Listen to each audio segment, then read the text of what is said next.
Oh, hello, everyone, and welcome to the AMR Exchange Series. Thank you for joining. Today, we have a stellar panel of infectious disease and epidemiologist experts to talk about vaccines and their potential impact on antimicrobial resistance. My name is Tony Fiore. I'm an infectious disease specialist, formerly worked at CDC, and now an independent consultant working part-time at Hillavax, which is a vaccine company that's working on a norovirus vaccine in the early stages. I have no conflicts of interest to report.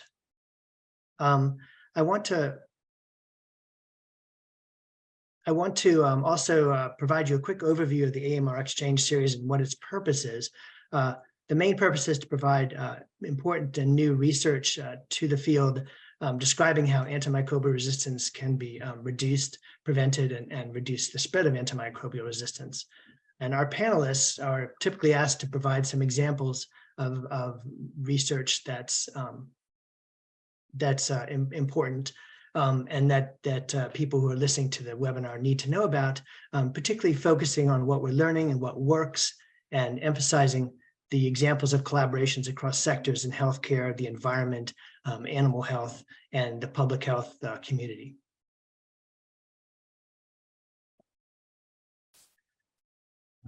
You just saw the poll pop up there. Thanks for participating in that. Okay, so we have 4 panelists today. Dr. Kristen Andraco is an epidemiologist for the Respiratory Diseases Branch in the Division of Bacterial Diseases in the National Center for Immunization and Respiratory Diseases at the US CDC. Yonatan Grad, our second panelist, is an associate professor at the Harvard T.H. Chan School of Public Health. Shelley McGill is the Deputy Chief for Science in the Epidemiology Research and Innovations Branch in the Division of Healthcare Quality Promotion. It's where I used to work, in fact, in the National Center of Emerging and Zoonotic Diseases, again at the US CDC. And finally, Ramanan Lakshmanarayan is the founder and director of the One Health Trust. I'm going to start to set the stage for our panelist discussions to give a general overview of the issue from a national and global perspective and mention a few specific examples that we might not otherwise have time to discuss. If you could advance the slide, please, Shayla. Thanks. I mentioned no conflicts of interest to report, and I gave you my current affiliation. Next slide, please. And here is the typical verbiage that we have in the front of most of our presentations, saying that this is not officially endorsed by the Centers for Disease Control and Prevention or Department of Health and Human Services. Next slide. Thank you very much. Okay, so just starting off, the threat of antibiotic resistance in the United States is enormous.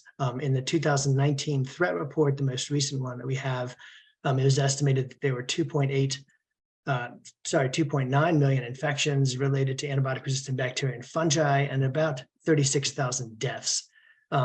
This most recent threat report also listed some new threats, including 5 urgent threats, 2 new threats, and 3 threats to watch for. We'll talk about many of those today, although not all of them. During the pandemic, some of the progress that was shown, if you could just go back, sorry. Some of the progress that was shown with trending down in many of these antibiotic resistance threats was interrupted by the many problems with providing healthcare and access to healthcare during the pandemic. And I think you'll hear from Shelley a little bit about what these impacts were. So if anything, for many of these threats, progress has been stalled or sometimes even to some extent reversed. And so that's a very concerning issue. As bad as this is in the United States, globally, it's even worse. The most recent estimate from Murray et al. In a recent Lancet article was 5 million AMR-associated deaths annually, including 1.27 million deaths that were directly attributable to the AMR. And you can see this is an enormous global problem, and it's projected to get much worse over the next several decades unless we aggressively seek interventions right now. You'll notice that in places you'll see the term antibiotic resistance or AR, and other places you'll see AMR, which is antimicrobial resistance. For the purposes of this discussion, even though those are slightly different terms in terms of the impact of vaccines on AMR, we can consider them to be the same for this discussion. And when you hear me use those different terms, it's because those are the terms that we use in the sources that I've cited. Thanks. Next slide, please. So in the US, the national action plans for combating antibiotic-resistant bacteria have been mostly focused on developing new antibiotics and new diagnostics and new surveillance systems. But even but in the most recent and even in the one before that, the US government was clear that vaccines played a role, that we needed all the tools we could to reduce the spread of antibiotic resistance. And here I've quoted Objective 3.3, which says facilitate development of vaccines to prevent bacterial and fungal infections with known rates of resistance and augment existing post-licensure evaluation systems. And we'll hear a bit about that second part, the post-licensure evaluation systems, as we go on. Thanks. Next slide, please. So the WHO also has recognized vaccination as another tool that's important to combat antimicrobial resistance. And you can see from these sort of 5 pillars on the left here, the approaches to contain AMR, vaccines are specifically highlighted. I put a little red arrow there in case it's a little hard to find on the slide. From the vaccine side of things, the vaccination experts and the vaccination funders are also recognizing the importance of linking their work with containing AMR. And Gavi, which is the primary funder of much vaccine use in the low and middle income countries for vaccine use for children, has now added this under the rubric of global health security, and specifically calling out AMR as one of the things that they think about when they're discussing which vaccine to invest in which country. That reduction of AMR is an important consideration. Thanks. Next slide, please. The World Health Organization also has begun to think about how we better leverage vaccines for use against AMR and AMU. AMU is antimicrobial use, by the way. And they had 3 important objectives of some recent guidance that I've screenshot on the left there. First is expanding use of licensed vaccines to maximize impact. The second is developing new vaccines that contribute to prevention and control. And the third, and very important one is expanding and sharing knowledge of what the vaccine impact is on AMR. So funders and countries and public health programs can fully recognize that vaccines can have an impact on AMR and are important to include when they're thinking about reducing the development and spread of AMR in their countries. We'll hear more about national action plans from Ramanan a little bit later. Thanks. Next slide, please. So how do vaccines reduce AMR? This on the left, again, this is a slide I've borrowed from the World Health Organization. There's 5 main categories that they can prevent infections that help reduce AMR. The first is that vaccines prevent infections with both drug-susceptible and antimicrobial-resistant pathogens. And the reason for this is that the immunity that's engendered by vaccines these antibodies are attacking different areas of the organism, typically, usually surface proteins, compared to the mechanisms of antibiotic resistance. And so even resistant organisms are susceptible to prevention with the use of vaccines. A second important category is that vaccines reduce secondary infections. So a person who develops a vaccine preventable disease can sometimes develop a secondary infection, and that includes infections with AMR pathogens. There's also the important concept that vaccines prevent both individuals and communities from getting sick, and that's often referred to, the communities part of it, often referred to as herd immunity, in the sense that people who are not vaccinated, who didn't respond to vaccine, or who can't be vaccinated due to age or underlying conditions, also benefit as if there's less circulation of a pathogen in a community. If you don't get sick, you don't use antibiotics. That's pretty obvious, the fourth one. And then finally, suppressing resistance of evolution and decreasing transmission of these antibiotic-resistant pathogens is important. If the pathogens are not being exposed to antibiotics because there's less use, they're less likely to develop resistance. And this is also depicted in, if you like that sort of visual, in this flow chart here on the right, essentially the same thing that I've just said. Next slide, please. So vaccines against viruses are also important. And even though we won't talk much about that today after this slide, it's an important concept that is not maybe obvious on the face of it.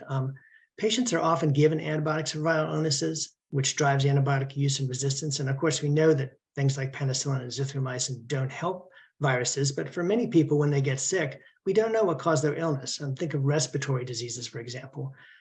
You call your doctor, you go to the urgent care clinic, they're not sure what it is, we don't have the diagnostics available to really determine it, and people will get antibiotics that they don't need. Obviously, better diagnostics would help with this, but so would vaccines. If we prevent those viral illnesses, then you wouldn't be going to the clinic and getting those antibiotics. And there are some real-life recent examples of this, and Ramanan was involved in this work that I'm going to cite right now.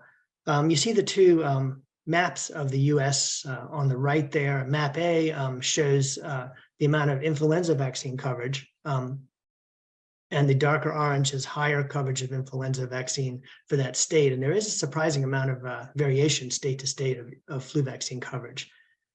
The second map shows the amount of antibiotics used, and the lighter green shows that that state uses per capita less antibiotics than states that are depicted darker. And you can sort of use the eyeball test to visually see that there is at least some correlation between higher influenza vaccine coverage and lower antibiotic use. And this was statistically correlated also. The second example I'm showing down on the far lower right on my screen there is the very exciting new respiratory syncytial virus vaccine. This was just recently approved by FDA for use in pregnant women. And in this study, the pregnant women were given the RSV vaccine. Those antibodies are then transferred to their babies. The babies have some relative protection, and actually quite good protection against RSV in the first few months of life. And as you can see here, in addition to preventing RSV, it also reduced the amount of antimicrobial prescribing that those babies required. And even though those look like pretty modest reductions, and they are from a percentage point of view, these viruses are so common that this ultimately would result in many thousands or tens of thousands fewer antibiotic courses given to children born to women who are vaccinated with RSV vaccine. Just approved by the FDA last week, and we hope to hear from CDC on this sometime in the next few weeks, probably at the ACIP meeting in October. The second thing I want to mention about viruses and vaccines are that viral infections can lead to secondary bacterial infections that end up requiring antibiotics. And one example is invasive Staph aureus infections after influenza. Another is severe group A strep infections after varicella. Next slide, please. Something else we won't talk about much today, but it's been the topic of several of the antimicrobial exchange discussions in the past, is this One Health concept, where combating antimicrobial resistance is important across multiple sectors, not just in people, but also in animals, and also use in the environment. So it's important to recognize that not only do vaccines for animals prevent the infections in animals, but they also prevent people from getting those infections, and also reduce the amount of antibiotics that are put into the environment used to treat those animals. Next slide, please.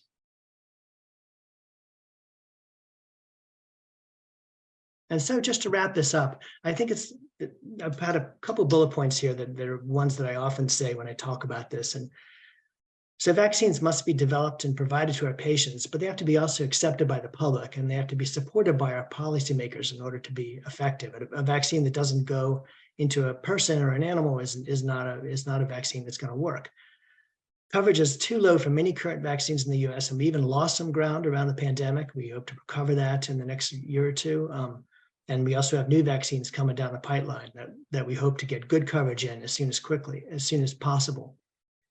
Surveillance systems such as those that are led by CDC and state and local governments have to be supported and improved to monitor the vaccine uptake, effectiveness, and safety. And you'll hear more about that from Shelley in a bit. Demonstrating that vaccines can have an impact on resistance is not typically part of clinical licensure trials because they're usually too short, but they could be built into them where possible, but more importantly, built into post-licensure assessments. And this will help increase support for vaccine use.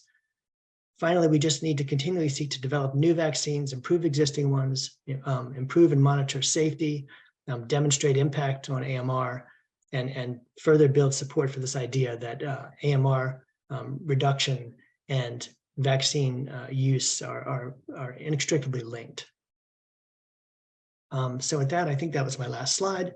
The next thing here is to go ahead with questions specifically to the the panelists. So we're going to start with Kristen.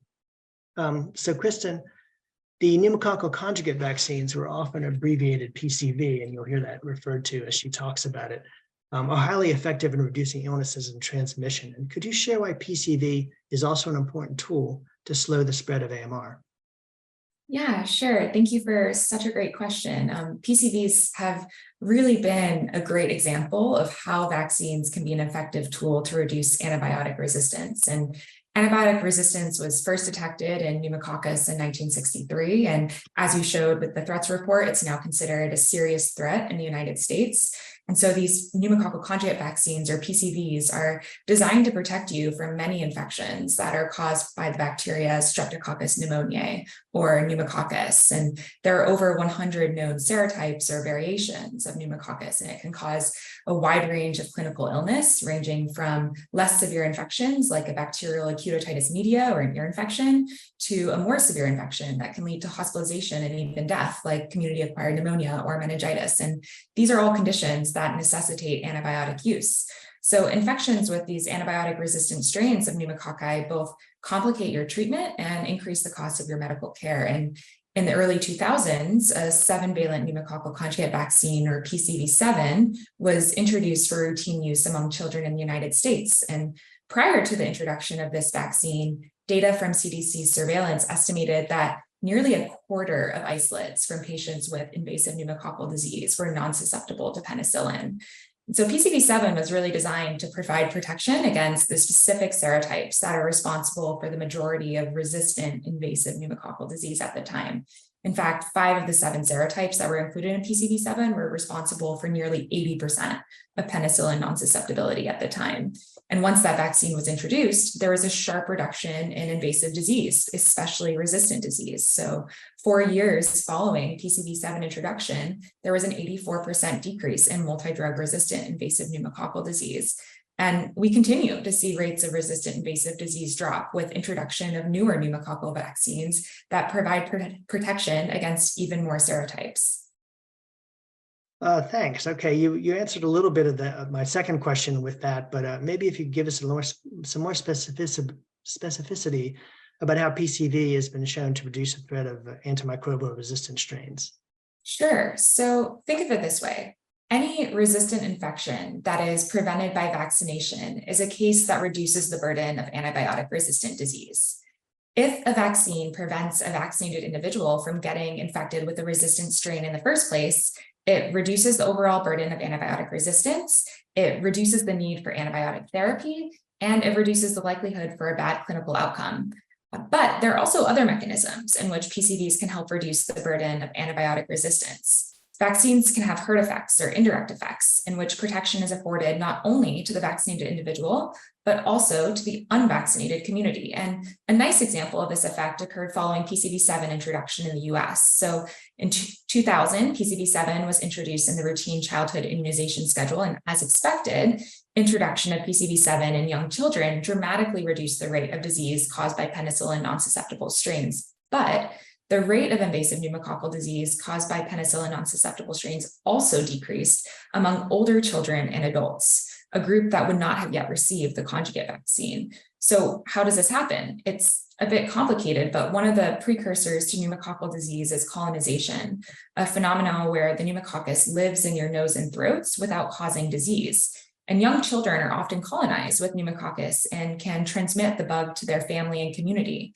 So when PCV7 was introduced, young children stopped carrying vaccine-type strains of pneumococcus, which interrupted transmission of these vaccine-type strains between children and adults. Or put another way, vaccinating children interrupts transmission of the resistant vaccine-type pneumococci between children and adults. So the vaccine conferred benefits to not just the vaccinated child, but also the whole community. Thanks so much, Kristen. Tell us a little bit more about the progress in creating and expanding PCV to include more of these serotypes. You mentioned there were over 100 at this point, including those that are most important from the perspective of being resistant. Sure. So there are a lot of new pneumococcal conjugate vaccines, all of which may help continue to reduce trends in antibiotic-resistant pneumococcal disease.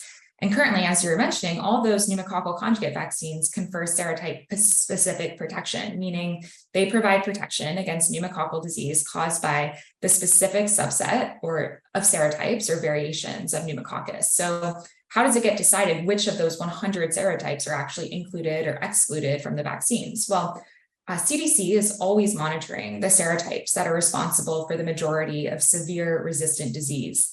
And these are the serotypes that are included in the new higher valency pneumococcal vaccines. In fact, CDC has been conducting the epidemiological and laboratory-based surveillance of the most severe form of pneumococcal infections, invasive pneumococcal disease, for over 20 years to help inform these decisions. So we can walk through an example of how, for example, the serotypes in PCV13 were decided. The first pneumococcal conjugate vaccine, PCV7, was introduced for use in young children in 2000, and 10 years later, a 13-valent pneumococcal conjugate vaccine, PCV13, was introduced.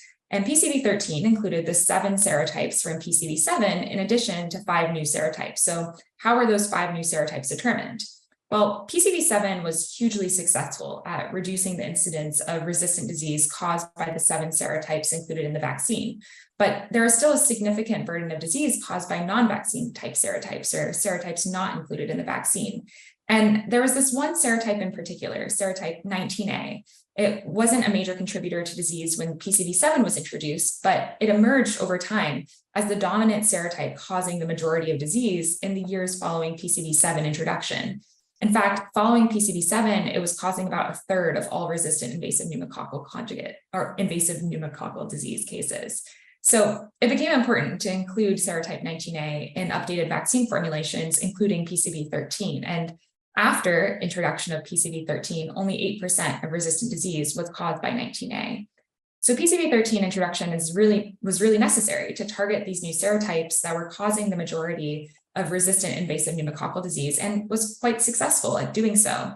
More recently, in 2022 and 2023, the Advisory Committee on Immunization Practices, ACIP, voted to recommend use of the 15 and 20-valent pneumococcal conjugate vaccine, which now expands coverage of these vaccines to 15 and 20 serotypes. And while there's been no dominant serotype that's emerged causing resistant disease following PCV13 introduction, it's still expected that the additional serotypes that are included in 15 and 20 may prevent up to 30% of all non-susceptible disease. So there's still certainly a lot of potential for these higher valency vaccines to continue to reduce these trends in resistant disease. Okay, thanks. One more question though, before we turn to the next speaker. Pneumococcal vaccines are indicated for young children and also adults over 65 and others with certain higher risk medical conditions. You mostly have focused your work on PCV in children. Is there more that you want people to know about PCV in children and its relationship to antimicrobial resistance?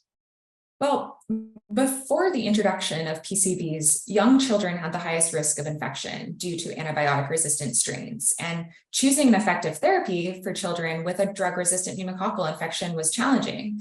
So vaccination with PCV has been an excellent tool to reduce the risk of a child acquiring a resistant infection caused by one of the serotypes that are included in the vaccine. And as I mentioned earlier about indirect effects, PCVs also help protect unvaccinated individuals by reducing circulation of those resistant strains in the community. But another important thing here is that children are major contributors of antibiotic use, and use of antibiotics is one of the most important drivers of antibiotic resistance. Just between 2000 and 2010 alone, during the period that PCV7 was introduced for routine infant use, overall antibiotic prescribing declined 18% among children and adolescents. But more recent estimates suggest that implementation of these higher valency 15 and 20-valent pneumococcal conjugate vaccines might reduce up to 700,000 antibiotic prescriptions annually for acute respiratory infections like otitis media, pneumonia, or sinusitis. So to continue to see the benefits of PCVs in reducing antimicrobial resistance, we really need young children to continue to receive this vaccine. And I know you asked about kids, but CDC is also doing work on PCV impact on AMR among adults. It's just been a really big year for pneumococcal conjugate vaccines. PCV 15 and 20 are now recommended for use in older adults, as well as adults with certain risk conditions. And if you're a clinician attending this webinar and interested in these up-to-date pneumococcal vaccine recommendations, the recommendations are updated on our website. And in addition, there is an interactive app called PneumoRx Vax Advisor that you can reference to see whether your patient is eligible to receive a pneumococcal conjugate vaccine. Thanks, Kristen. I'm old enough to have remembered when this vaccine was first introduced when I was in clinical training, and it's just been an absolute miracle. And PCV is the best studied vaccine in terms of AMR impact, and so that was a great overview. In fact, when the WHO recently reviewed over 300 papers on the impact of vaccines on AMR, pretty much 95% of them were around the introduction of PCV. We should be seeing additional ones as new vaccines are introduced, and we realize that we need to be measuring this. Absolutely. Okay, well, thanks so much. And we'll go ahead and turn to our second panelist, Dr. Yonatan Grad. And thanks for joining, Yonatan. And I'm reminded that I should ask you to introduce yourself again before we get started with the questions. Thanks. Sure. I'm Yonatan Grad. I'm an associate professor of immunology and infectious diseases at the Harvard Chan School of Public Health, and also trained clinically in internal medicine and infectious diseases. Well, thanks so much. So first question, your lab focuses on preparing and responding effectively to infectious disease threats and investigates how pathogens evolve and spread using a combination of mathematical modeling, genomics, microbiology, and epidemiological tools. Could you share more about this work and why it's important? Sure. So as we've been hearing about, the problem of antimicrobial resistance really happens across scales, from the molecular and genetic to the global, environmental, population level. And in our lab, we try to think about this problem across those scales. So at the molecular level, we think about antibiotics as an evolutionary pressure that drives the emergence of resistance, selecting for bacteria that can grow even in the presence of these antibiotics. What are the mechanisms by which the bacteria develop this resistance? So to try to get at this, we have to use basic biology and work with these bugs in the lab with Bunsen burners and petri dishes and so on. And then we also have to understand that these microbes actually live out in the real world, not just in this petri dish and not just in our lab. So they're exposed to other pressures and compete with other microbes for the resources that they need in order to grow and divide and transmit. So we have to think about them within these real world environments. And then we have to think about these processes at the human scale. We're the ones who are really driving the emergence of antibiotic resistance with our use of antibiotics to treat these infections. So how do we use the antibiotics? This is what you referred to earlier as AMU, the antimicrobial use. How does that use shape the ecology of the microbes? And then we have to think about how we as humans interact, because we are the major vehicle for dissemination of these microbes. One example that I often give when talking to students and provide this in lectures I give is, think about a hermit who's off in the woods, who subsists on a diet of antibiotics. Penicillin for breakfast, ciprofloxacin for lunch, azithromycin for dinner. You might imagine that this person is going to be replete with antibiotic-resistant bacteria. But if it's a hermit off in the woods, never interacting with the village, how much does this actually matter for the spread of antimicrobial resistance in the village or globally?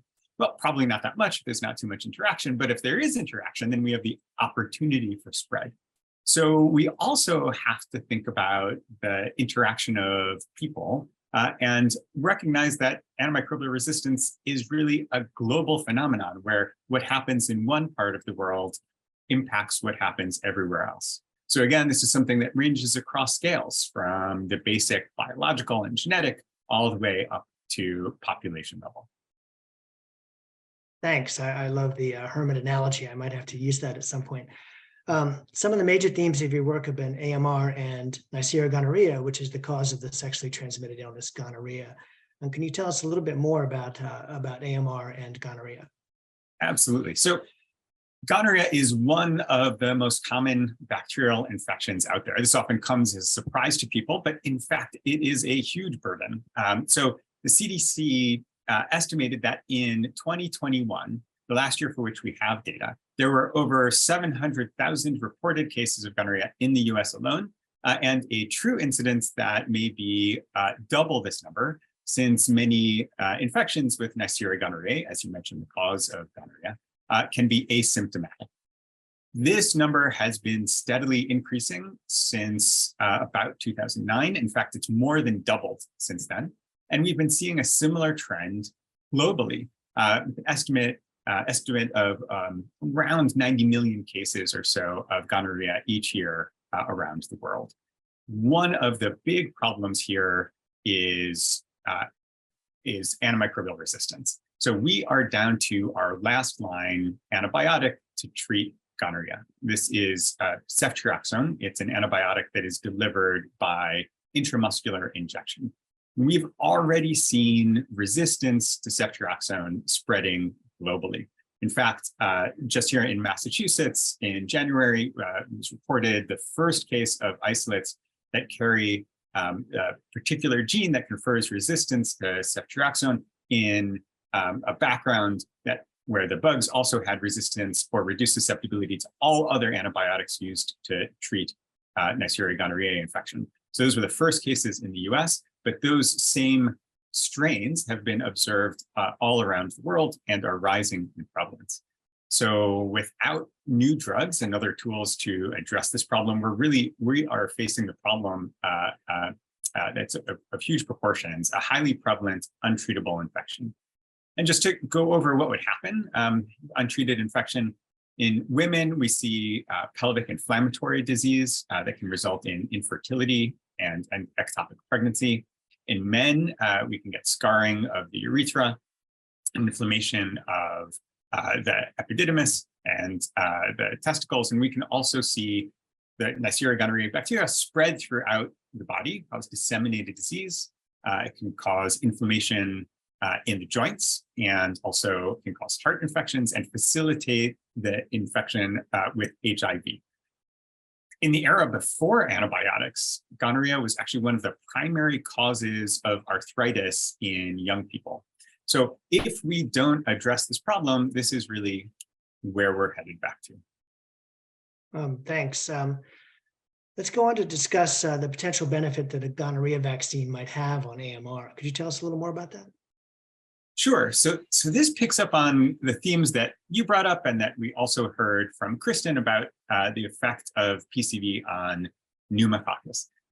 As opposed to PCV, where we have this wonderfully successful vaccine, we do not yet have a vaccine for gonorrhea, although they are in the works. It has really been a hard problem.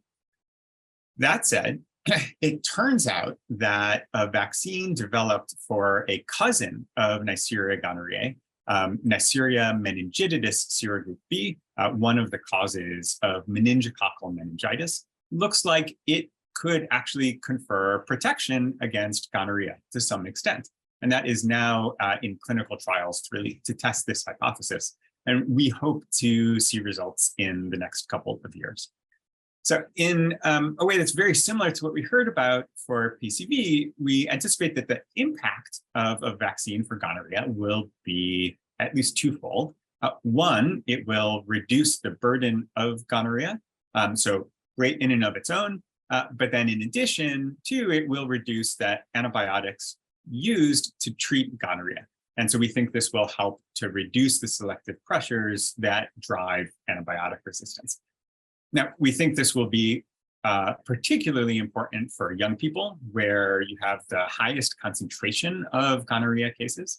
So gonorrhea vaccine there could substantially reduce the use of antibiotics. And gonorrhea right now is the reason for about 2.5% of all antibiotic prescriptions in the 20 to 24-year-old age group. So there's really an opportunity for a substantial reduction in antibiotic prescribing in that group. Okay, thanks. And you've touched on this fourth question a little bit, but let's expand it a bit more. Why is it particularly important to consider the development of vaccines together with the various novel diagnostics and new antibiotics to address these clinical and public health challenges posed, including and especially for purposes of our discussion that is related to drug resistance? Yeah, so this gets back to one of the slides you showed in the introduction, where you had both the WHO strategy and the Gavi strategy. We need all the tools we can to address this problem. So as I mentioned, we're on our last line antibiotic for treatment of Neisseria gonorrhoeae, that's ceftriaxone. So we urgently need new antibiotics. We have an increasing burden of disease, so we need more tools to prevent it. like vaccines, as we've been talking about. We also need new and better diagnostics. So right now, most diagnosis in the United States is by nucleic acid amplification test, which is basically PCR. Most people are familiar with this now through diagnostics for COVID-19, and it's a very similar kind of test. But that test does not tell us anything about the antimicrobial susceptibility of the infections. It doesn't tell us which drugs we can or can't use for treatment of Neisseria gonorrhoeae. And so we end up just using ceftriaxone, which is the drug that we think the vast majority are going to be susceptible to. But it turns out through surveillance work by the CDC and others that many of the gonorrhea infections in the US are still susceptible to other antibiotics.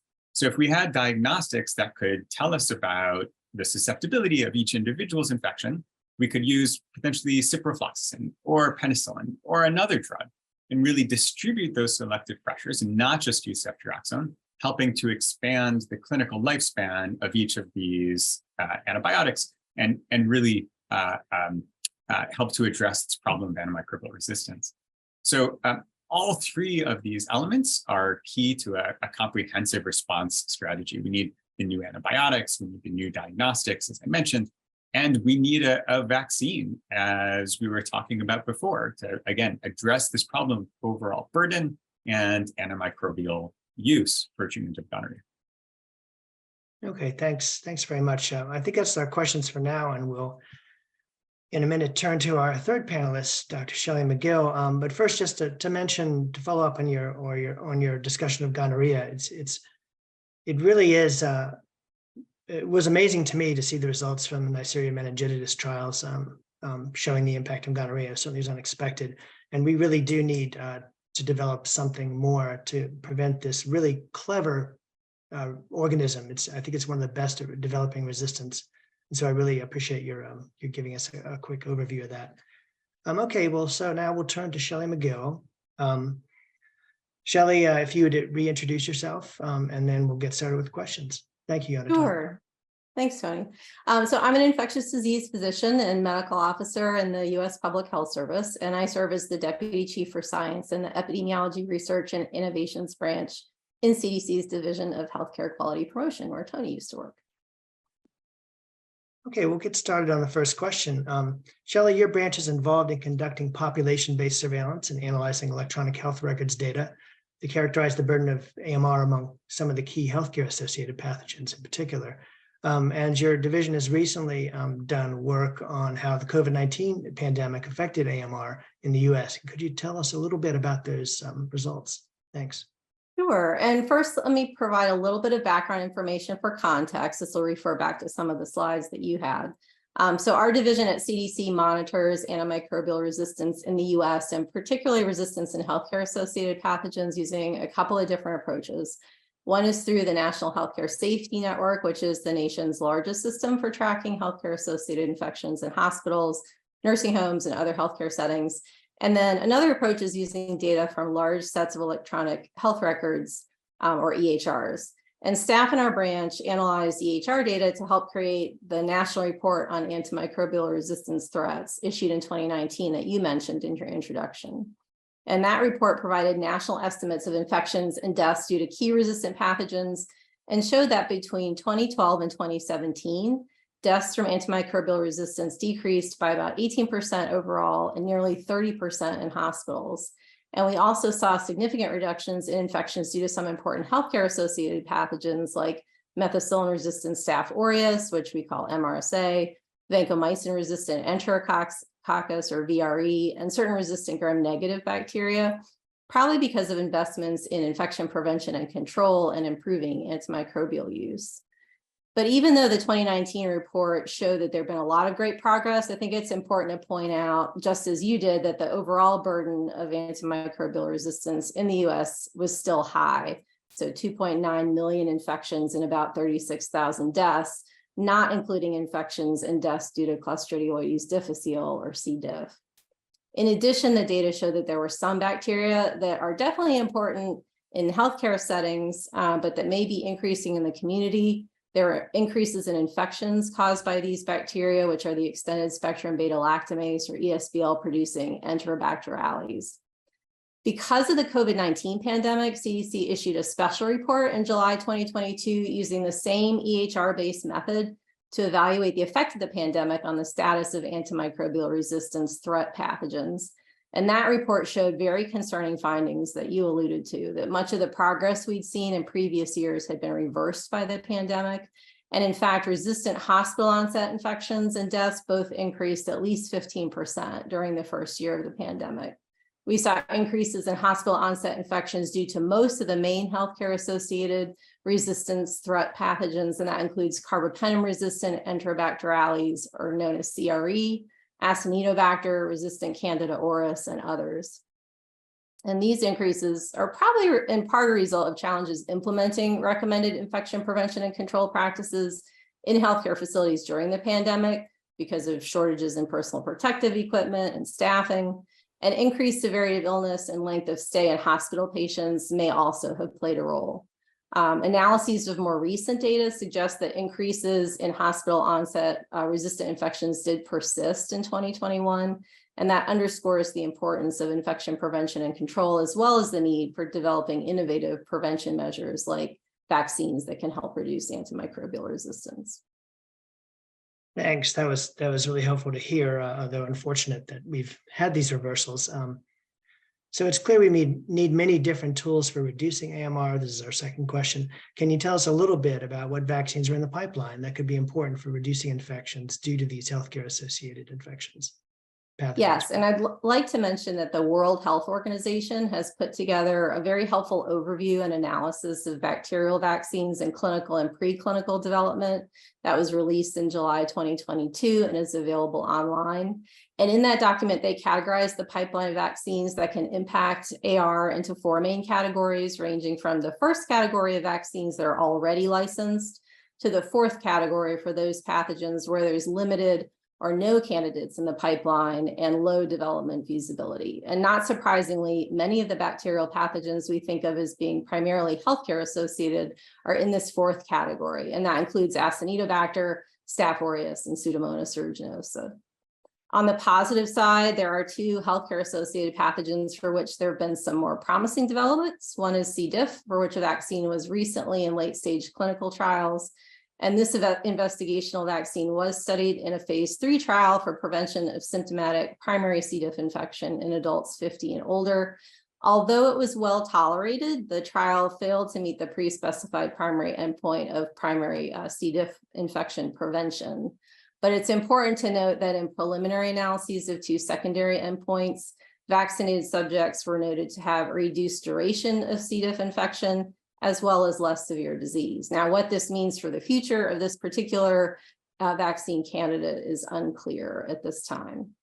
And the other pathogen that I wanted to mention for which there is an investigational vaccine in a phase 3 trial is extraintestinal pathogenic E. coli, which is known as XPEC. E. coli is a very important human pathogen. It's a common cause of infections in healthcare settings, including resistant infections like ESBL and CRE infections. And it's also a common community pathogen and major cause of urinary tract infections and sepsis. The candidate vaccine is a 9-valent vaccine directed against the major serotypes of E. coli that cause invasive disease. And it's being studied for the prevention of invasive XPEC disease in adults 60 and older who have a history of urinary tract infection in the past 2 years. The primary outcome is the first invasive XPEC event with microbiological confirmation from a sterile site or urine caused by a vaccine serotype. And the study began in 2021 and has an estimated primary completion date in 2025. So we'll look forward to learning more about how this vaccine candidate performed in the not too distant future. Great, thanks. Those are exciting developments. Of course, also delayed a bit by the pandemic and all the interruptions associated with that. Tell us more about how your branch and others at CDC can contribute to understanding the impact of vaccines on AMR. Well, in addition to the analyses I've mentioned that we conduct on EHR data to track antimicrobial resistance over time, we also support the CDC's Emerging Infections Program, which is a network of state health department and academic partner institutions that's been in place since the 1990s. And our division has worked with the EIP for the past 15 to 20 years to conduct population-based surveillance for infections due to some of the most common and clinically important healthcare-associated and antimicrobial-resistant pathogens, including MRSA, C. diff, and CRE. And one of the key features of population-based surveillance systems is that they try to capture all infections occurring in people who live in the geographic area where the surveillance is taking place, regardless of whether that infection started in a healthcare facility or in the community. We've been working with the EIP sites this year to pilot a surveillance project for invasive E. coli infections, capturing infections due to both resistant and susceptible E. coli. And as I mentioned earlier, E. coli is a major cause of AR and healthcare-associated infections, and also a leading cause of urinary tract infections and sepsis. That there is an investigational XPEG vaccine in a late-stage trial makes it particularly important to have population-based surveillance in place. And our surveillance data on invasive E. coli infections can provide critical information about baseline rates of infection during a time when there's no vaccine available, as well as key information about the pathogen itself. We collect isolates as part of the EIP surveillance, as well as detailed demographic and clinical data on the people with infections. And we have the opportunity to characterize the isolates in the laboratory and determine the distribution of serotypes and the antibiotic resistance profiles of organisms causing invasive infection. And with ongoing surveillance, we can monitor the impact of public health interventions like the effect of a new vaccine. And of course, very important to note the other systems CDC has in place to monitor safety. Data collected through ongoing surveillance can provide information on strain-specific effects of a new vaccine and inform potential future vaccine modifications, similar to what we heard about earlier from Kristen with Streptococcus pneumoniae and the pneumococcal conjugate vaccine work done by our partners in the EIP active bacterial core surveillance program. Thanks, Shelley. There really is an important surveillance system, both for monitoring vaccine impact and its impact on AMR. And thanks for giving us that quick overview. Last question then for you, last direct question is, how could vaccine licensure and deployment help address some of this inappropriate antibiotic prescribing behaviors by clinicians and therefore reduce AMR? And how can public health and healthcare professionals support these efforts?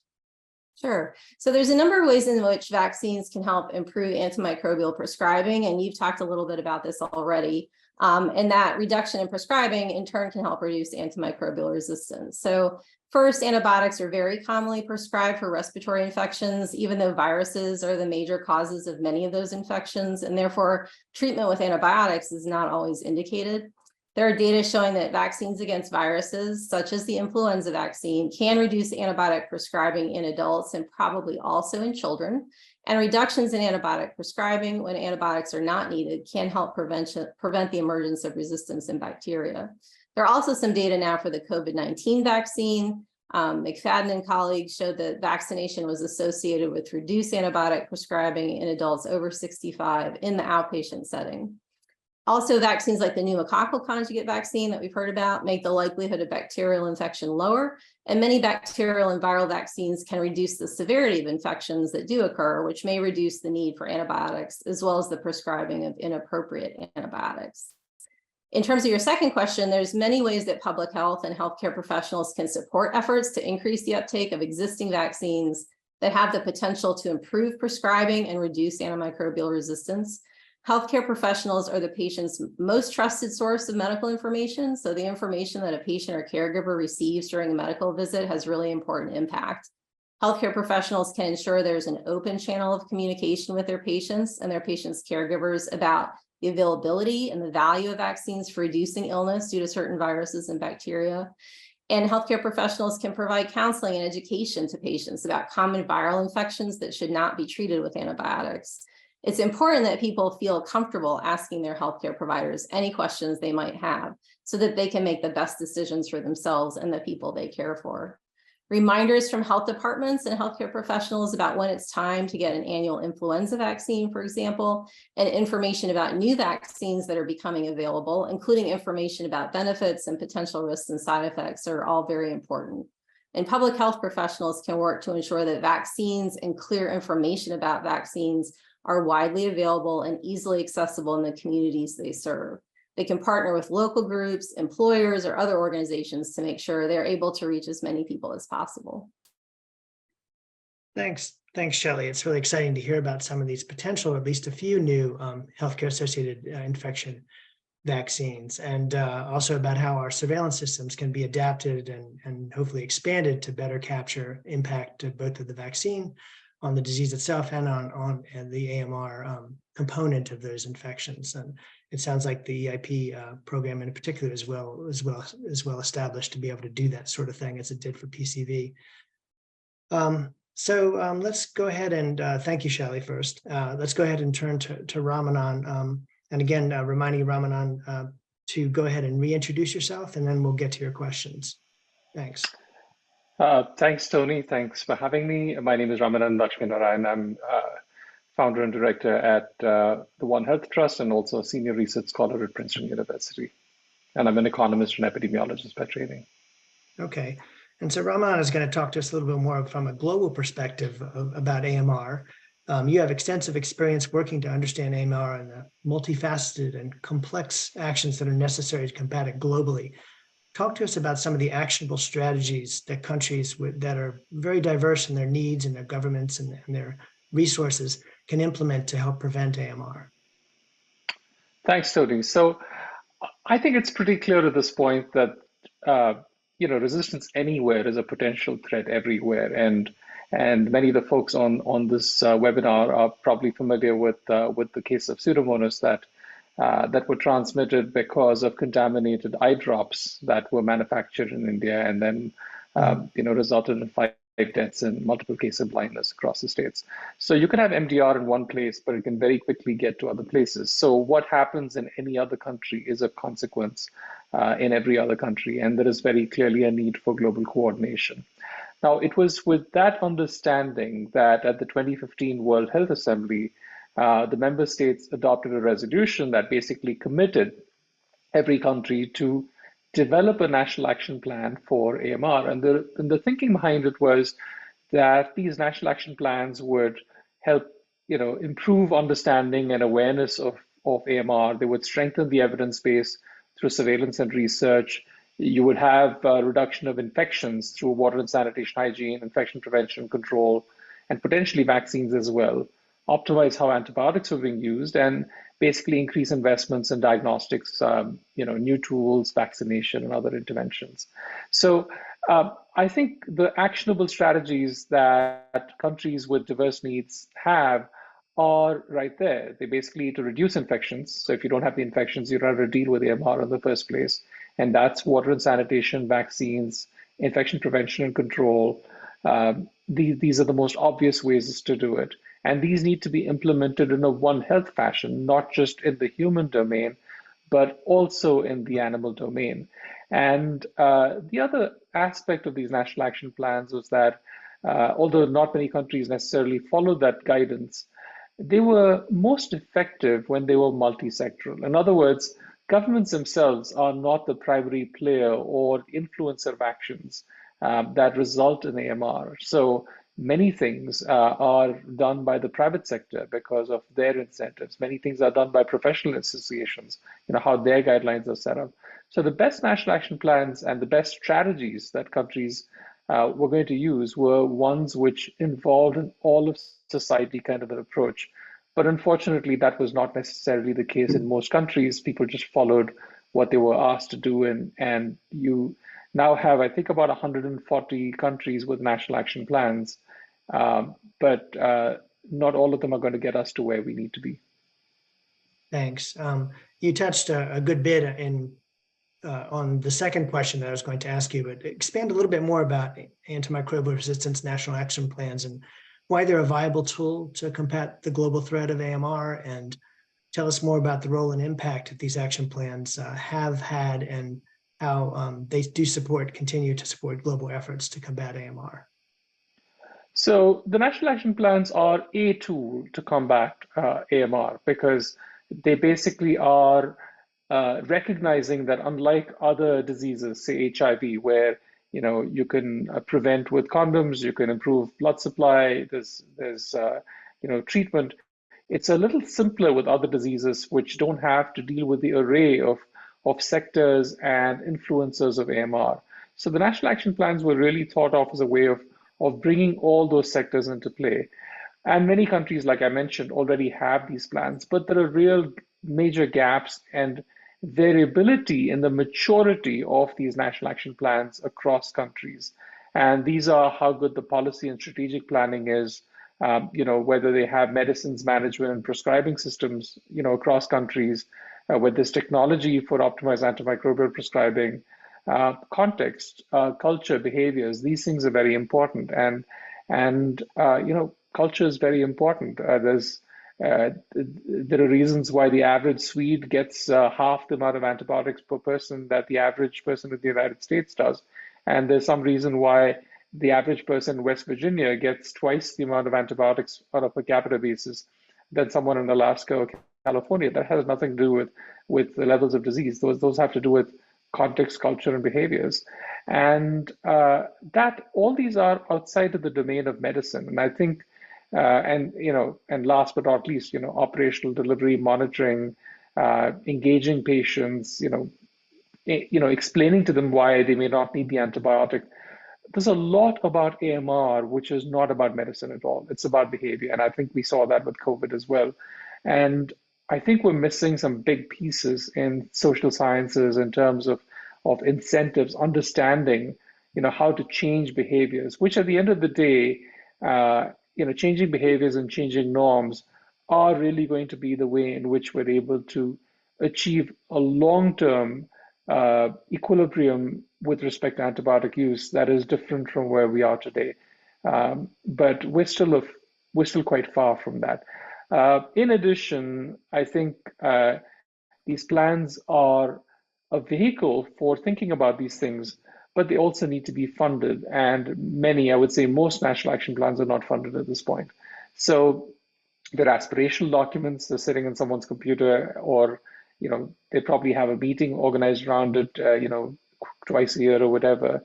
But they are not necessarily the vehicles that are driving change, because unlike other diseases, which as you mentioned at the outset, 1.27 million people who die directly attributable to AMR. That's almost the same as the number of people who die because of HIV and malaria put together. But AMR doesn't really get anywhere close to that level of global support or funding. And without that, we're not really going to make progress just by having the plans alone. Thanks. Yeah, the cultural aspects are really interesting and understudied, as you note. Third question, could you share more about how countries can incorporate immunization programs and vaccine use into their national antimicrobial action plans? So I think vaccines are going to be probably the most important tool for dealing with AMR in the short term. And that's for a number of reasons. If you really look at the 20 pathogens that account for the greatest share of AMR burden, 4 of these, Streptococcus pneumoniae, Group B strep, Salmonella typhi, and Haemophilus influenza type B are all targets of vaccines that we already have, or they're likely to be available in the near term. So collectively, these pathogens in that 1.27 million account for about 860,000 AMR associated deaths. So associated deaths actually is the 5 million denominator across all LMIC settings. And of these, a little less than half, about 367,000, are in children under the age of 5. So the Hib vaccines and the pneumococcal conjugate vaccines have been rolled out for a while. We have to remember that the proportion of kids who actually get these vaccines and get all the doses is really quite small. It's only still about 70% for the Hib, and it's about 43% for the pneumococcal pneumonia. So everything that Kristen mentioned at the beginning, we're still not translating that evidence into actually getting shots in arms. And it's still unimaginable that we have such an effective vaccine just for child survival alone, and then add on the benefit of the AMR. This seems like a no-brainer, but we still don't get these to happen. We've had the typhoid conjugate vaccine. It was first introduced in the program in 2019 in Pakistan, and then it's been in Nepal, Liberia, Zimbabwe, all of which have introduced the vaccine as a way of dealing with multi-drug resistant typhoid. So this idea that vaccines are going to be a major tool for tackling AMR is already out there. But there are two worlds that need to talk to each other. One is the vaccine world that is only now beginning to realize that AMR is going to be an important reason why vaccines will have to be rolled out or expanded, or new vaccines will have to be introduced. And the AMR world is just now beginning to realize that vaccines are probably going to be the most important. And I say most important with a great degree of care. I think water and sanitation is also equally important. But in an immediate sense, which doesn't require as much resources, vaccines are going to be the best shot that we have at moving our agenda on AMR along. And getting these two worlds to really engage and recognize that that they have a lot of overlap in interests is really what many others and us are trying to do. I remember a few years ago when Gavi puts out its vaccine investment strategy, and I remember being part of the process. They really wanted to have AMR be part of that process, but there simply was not the evidence which was able to link vaccination coverage or introduction of vaccines with avoidable antibiotic consumption or reduction in AMR burden. But I think we've come a long way in the last few years, and I think we have far better evidence today than we did just a few years ago.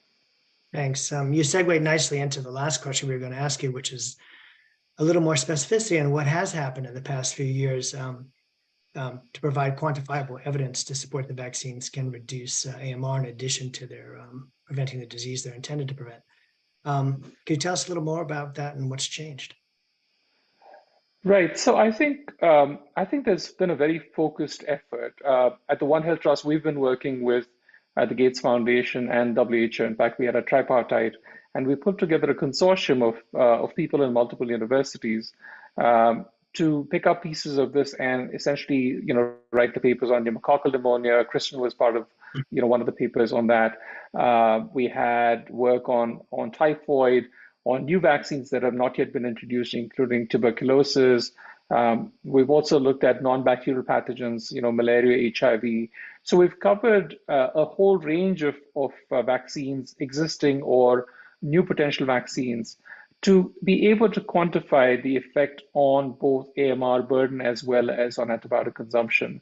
Some of these have been made possible by the fact that vaccine trials these days, at least in some instances, are increasingly collecting data on antibiotic prescriptions. So I think one of the slides that you presented at the beginning came from a paper that we published in PNAS that was based on an RSV trial by a company which was able to also look at antibiotic prescriptions in the intervention and the control arm. I know this adds to the burden for these trials in terms of what people are tracking and so forth. But without the systematic evidence, the companies that are doing the trial are failing to take advantage of an important reason why those vaccines will get introduced, and B, a very important public health benefit, which is to actually show the value of the vaccines in dealing with AMR, when such benefit does exist. I'm not claiming that it exists in every single case, but the trial is the best time to do those, to get that kind of evidence. And I think it would be great if all vaccine trials, whether for viral vaccines or for bacterial vaccines, start systematically incorporating the effect on antibiotic resistance and antibiotic use as one of their endpoints. And I suspect that as we're done with the big blockbuster vaccines, like the pneumococcal vaccine, rotavirus, which also has a big effect on antibiotic consumption, by the way, potentially, of course, the TB and malaria vaccines. But a lot of the other vaccines are much smaller, right? So it's going to be cholera or typhoid, or much smaller populations. And here, AMR is going to be that thumb on the scale, which is going to encourage the vaccination, because it is that additional reason beyond the direct reduction of disease burden that makes it possible. So I think the evidence is getting a lot better. Like I said, we now have a set of about, 13 or 14 papers now which cover the waterfront with respect to quantifying the evidence. There was now a very nice paper from WHO which summarizes evidence as well across multiple pathogens. So I think our evidence base has grown significantly, but we need more, especially when the opportunity exists to get them in the context of clinical trials. Thanks, Ramanan. It's great to hear about how we're developing more evidence and how this will help persuade both the public and the policymakers to adopt vaccines as part of the solution to AMR. I'm also glad you mentioned the typhoid conjugate vaccine, a really exciting new vaccine. And as I recall, the trials, to my point that I made a little bit earlier about how the vaccines are agnostic in terms of whether an organism is resistant or sensitive. As I recall, the trials did show that that effectiveness was equivalent for the highly resistant typhoid bacteria as it was for the less resistant ones. Okay, so that's great. Thanks, Ramanan. And we do have a last section. We have time to talk about to all four panelists about some overarching questions. We have two prepared to give to you, and I guess we can maybe start off going in order of the speakers. The first question is from each of your perspectives. Where do you see opportunities to design and implement innovative vaccine strategies across domestic and global spaces to help slow the emergence and spread of AMR? Go ahead, Kristen, if you could tackle that first. Maybe we'll go in reverse order for the second. Sounds good. So as I've mentioned a few times, our pneumococcal conjugate vaccines currently protect against a subset of serotypes that are most likely to cause resistant or severe disease. But there's exciting research that would create a serotype-independent vaccine that uses the whole pneumococcal cell. And this would be a really exciting advancement in vaccine development, as the serotype-independent vaccine could offer additional protection as well as reduce the burden of resistant pneumococcal disease. But in addition to this as a novel strategy, there are already newer formulations of PCVs that have emerged that either cover new serotypes or different combination of serotypes that will prevent disease and resistant disease. There are also more manufacturers in the pneumococcal market now, which increases the availability of these vaccines across the global market, which increases coverage, as Ramanan put nicely, getting more shots into arms. So there's a lot of encouraging and exciting advancements about how these new PCVs can be used as a tool to reduce resistance. Great, thanks. Okay, so turning to Yonatan, and the moderator does remind me that we have lots of time, so you can be expansive in your answers here. This is your chance. It's not the speed round, so feel free to be plenty expansive. So again, the question was, Yonatan, the same one that Kirsten got, is from each of your perspectives, where do you see opportunities to design and implement innovative strategies across domestic and global spaces to help slow the emergence and spread of AMR?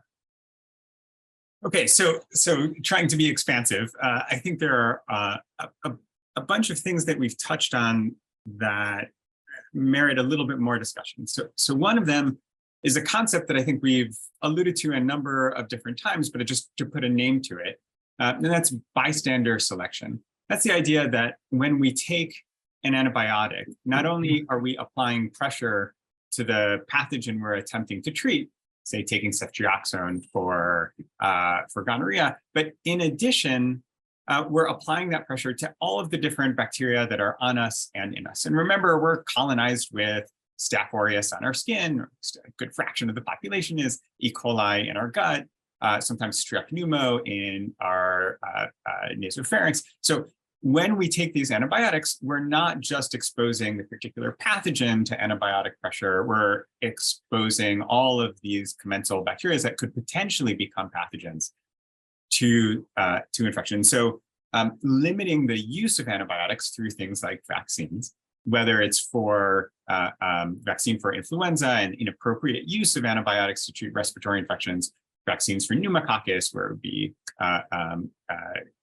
limiting pneumococcal disease and preventing antibiotic use that way, has a broad effect, not just for those particular pathogens, but for all of the other bacteria that are subject to this bystander selection. So I just wanted to kind of put that out there as an important element to consider when we think about the benefits of vaccination. That I think is both domestic and global. The global element is a really critical one as Ramanan mentioned and has been brought up before in this. And it's really this concept, we think about this for climate change and other things. It's act local, think global, right? Like that a lot of the antimicrobial resistance problem is not just a very local one. We really have to think about this as a global challenge. What happens in one part of the world affects the rest of the world. This is the case for all of the different pathogens. We heard the example of Pseudomonas and eye drops. For Neisseria gonorrhoeae, we see the resistance to ceftriaxone really emerging in East Asia. And then through genomics, we actually can track the spread of these isolates, and it's those strains that are making their way into the rest of the world. So understanding what's happening in these places is really critical. How do we understand what's happening? Well, I think that our monitoring of antibiotic use and antibiotic resistance globally really needs to improve, right? We have to have a much better understanding of who is using antibiotics, how do people access them, what are they using them for? It is, as we've been discussing, both a cultural issue, but also one that requires not just the technological innovation, but innovation around how we do surveillance and monitoring. So I would say that, from a global perspective, these innovative strategies extend beyond thinking about how we get vaccines to people, but also who needs them, where, how are we using the different tools that we have available to us, and what the impact is ecologically on antimicrobial use and resistance.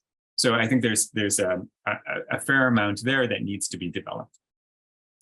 And I think it's a similar kind of issue around the vaccine trials, as we've heard about, as we put these vaccine trials into place and look at their impact on the burden of disease. We also need to monitor not only the use of antibiotics, but the impact on antibiotic resistance, and that's potentially a much longer term effect, right? We can't just look at what happens within, say, 6 months or a year or a couple of years of the trial, because we may not see the full effect of reduction in antimicrobial use over that time span. So we need to think about both the timing, the temporal impact of some of these changes, as well as the geographic distribution. Keeping in mind, of course, as we've been talking about, these bugs move all over the place. So I think there are many opportunities, but I think a lot of work that we need to do that's critical around monitoring and surveillance. Thanks, Yonatan. Shelley, you're up next. The same question, opportunities to design and implement innovative vaccine strategies across domestic and global spaces. Thanks, Tony. So I'll, I guess, focus on the domestic space. I think there's a lot of opportunity to increase uptake of vaccines that are already available, particularly in adult populations.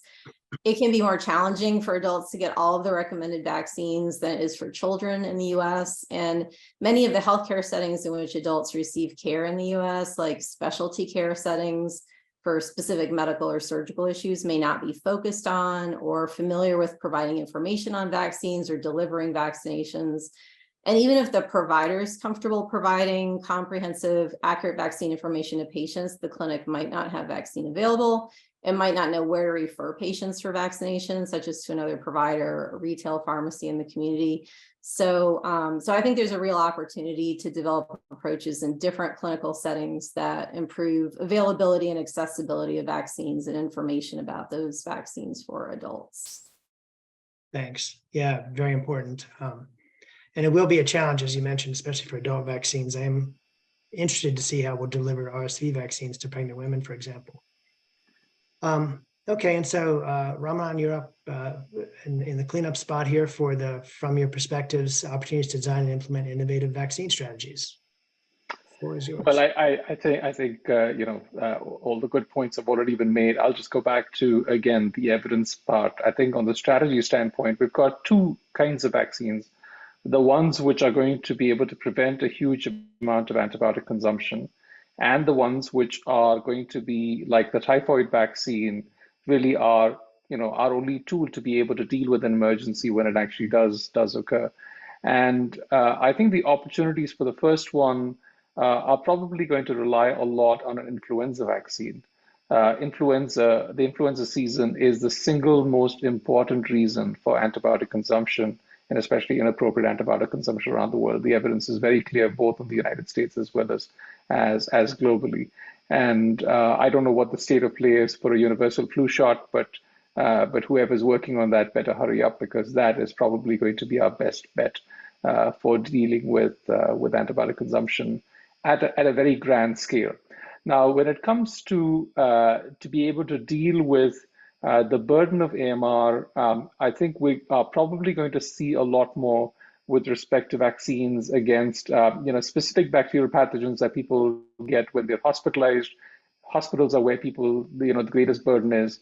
And it could be a staph vaccine. I know we've tried many times for a staph vaccine and haven't been particularly successful, but we have to keep trying. And I think that the mRNA platforms offer new hope that perhaps there will be ways to develop these vaccines in ways that are different from what we've done in the past.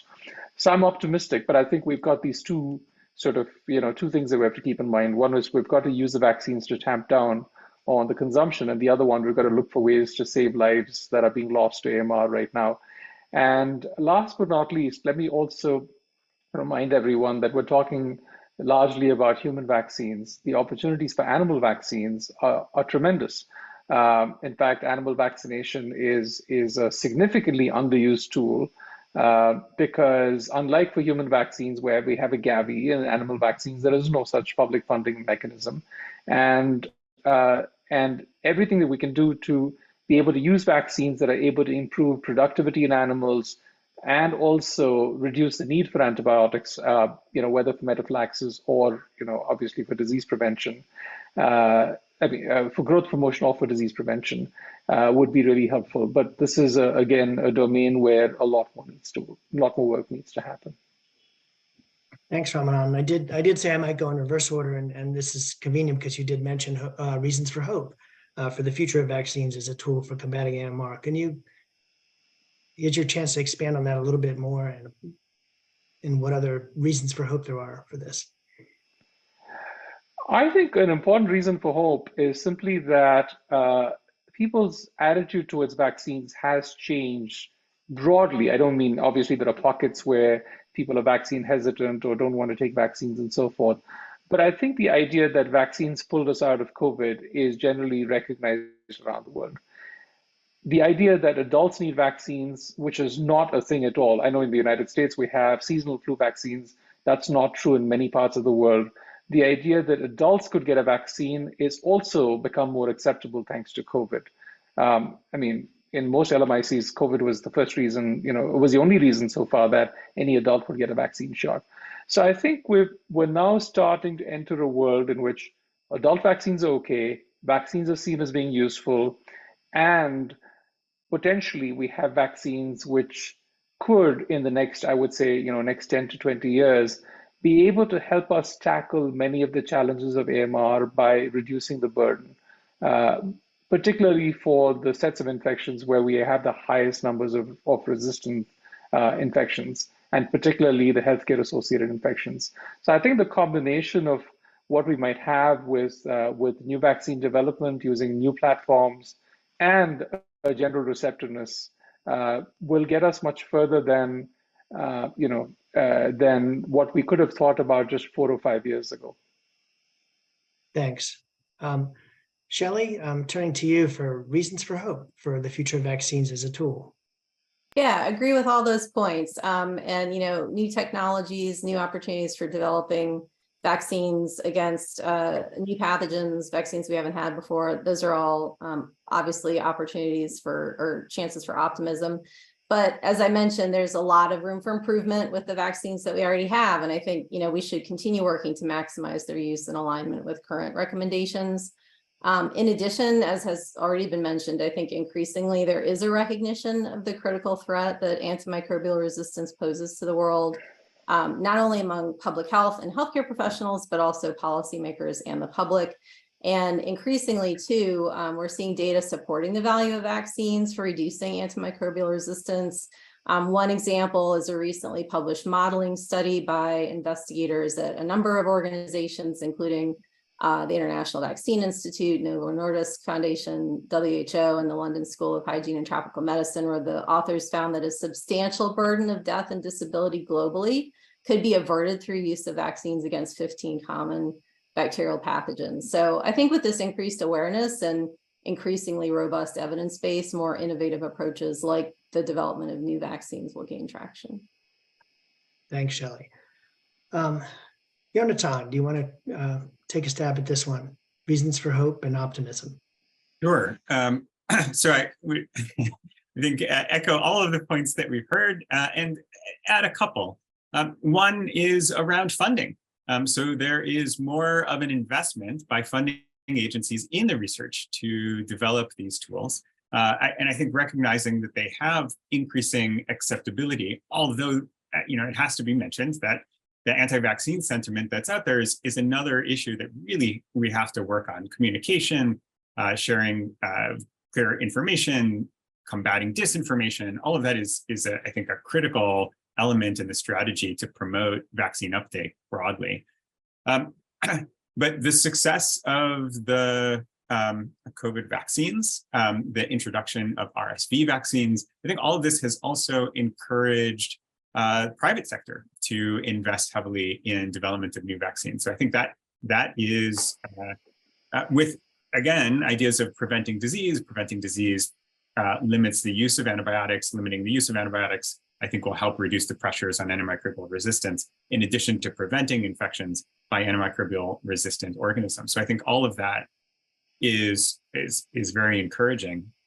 I'd also say that another element here is the delivery of these vaccines to places that need them, and the development of new solutions and approaches to this kind of infrastructure.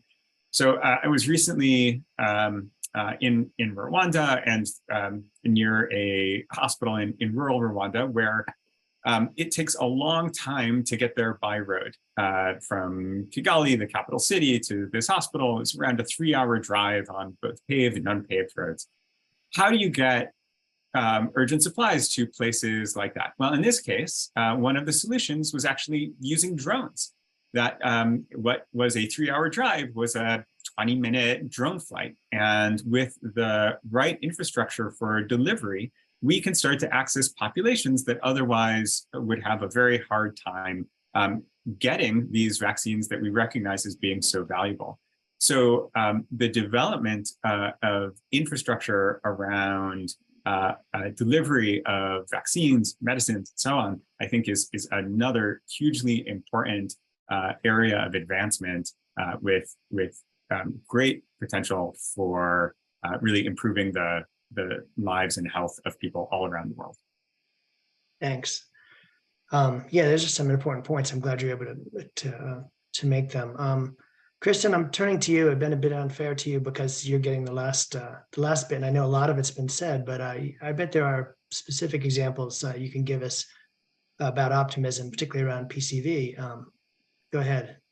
Yeah, sure. I mean, all the panelists have really made the excellent points here. The importance of increasing vaccine confidence and acceptability, the global recognition of AMR as a critical public health problem and vaccines as a tool to address it, in addition to the complement of all the other approaches that we're using as well, improving the pipeline of new vaccines using new technologies, particularly for those pathogens that are most associated with resistance, or improving our existing vaccines. And from my perspective, I think what gives me hope is that there are a lot of new pneumococcal vaccines in the pipeline. In the last 2 years alone, both PCV15 and PCV20 were recommended for routine infant use and use among older adults and adults with risk conditions, which will offer additional protection against acquiring a resistant infection. And beyond PCV15 and 20, there are even more vaccines in the pipeline as well, but it still remains important to get these shots into arms and improve vaccine confidence and acceptability.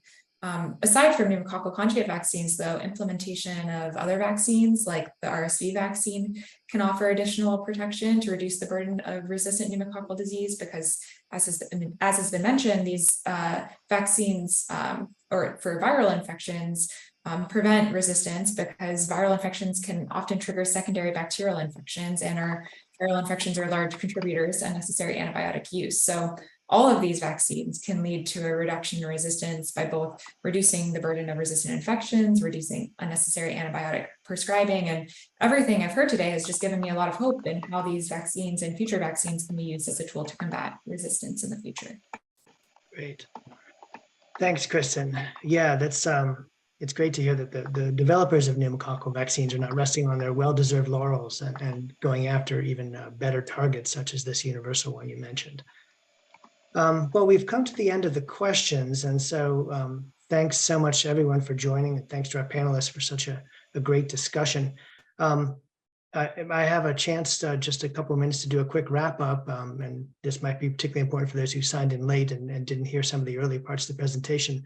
Today, we heard 4 perspectives on how vaccines are an important tool for combating antimicrobial resistance. Dr. Kristen Andreyko talked about the pneumococcal conjugate vaccines and really showed how they're one of the best examples of how one can use vaccines to reduce AMR. Gonorrhea vaccines were discussed by Dr. Jonathan Grad, who noted the many ways that this is an important disease. It's high on the wish list of both WHO and the US authorities for getting a vaccine, and what an important driver that gonorrhea is for antibiotic resistance. And so thanks for your overview of that. Dr. Shelley McGill, our third speaker, gave us an overview mostly focused on the healthcare-associated infection vaccines, but also a good bit about how the surveillance platforms that are set up for both HAIs and through some of the other parts of CDC and state health departments in the US, also to be able to monitor the impact of vaccines once they're introduced, both on disease and on AMR. And then finally, Dr. Ramanan Lakshmanarian provided us a really good global overview and touched on some of the points that are needed to be included in national action plans, and both their promise and the fact that we have a lot of work to do still to get these action plans into something that's actually having an impact. And also touched on some of the other aspects of how vaccines reduce AMR. So thanks all for joining, and be sure to tell your friends and colleagues, those of you who are listening, that this is available for viewing, I believe, on a YouTube link, and probably you can get that CDC website. And really appreciate your time today. And this is such an exciting topic, and I'm really glad we were able to talk about it. So with that, I think we can wrap it up. We're pretty much on time. Okay, well, anyway, thanks for joining us, and have a good rest of your day. Thank you.